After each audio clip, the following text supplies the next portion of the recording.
আজকে দেখো আমি ইলিশ ভাপা করব। তো এই যে মাছগুলো ভালো করে ধুয়ে পরিষ্কার করে নিয়েছি। দেখো বন্ধুরা, মাছগুলো একটা পাত্রে নিয়ে নিয়েছি। দেখো এই যে সর্ষে বাটা,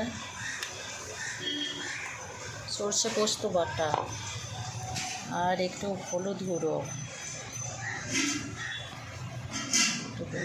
দিলাম, আর এই সর্ষের তেল।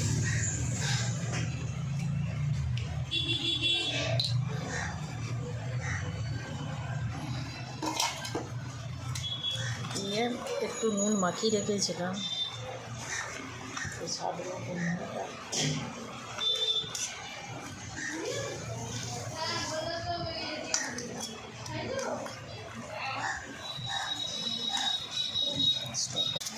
এই যে স্বাদ মতো একটু নুন লবণ দেবো, একটু দিয়েছিলাম, তো আর একটু দিয়ে দিলাম। ব্যাস, একটু হালকা কাঁচা লঙ্কা বাটা দিয়েছি, তো একটু গুঁড়ো লঙ্কা দিচ্ছি কালারের জন্যে। ব্যাস, এইটাকে করে ভাপাবো। ব্যাস,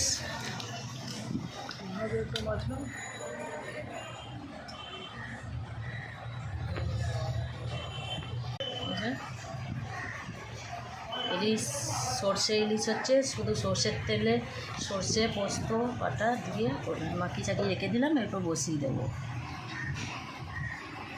ইলিশ ভাপা রেডি।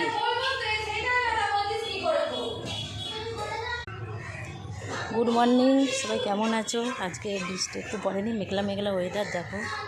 তো এই যে সব কাছাকাছি হয়েছে। আজকে রান্না হচ্ছে ইলিশ ভাপা। সবাই চলে এসো, কে কে খাবে। রেডি একদম, ইলিশ ভাপা রেডি। চলে এসো সব।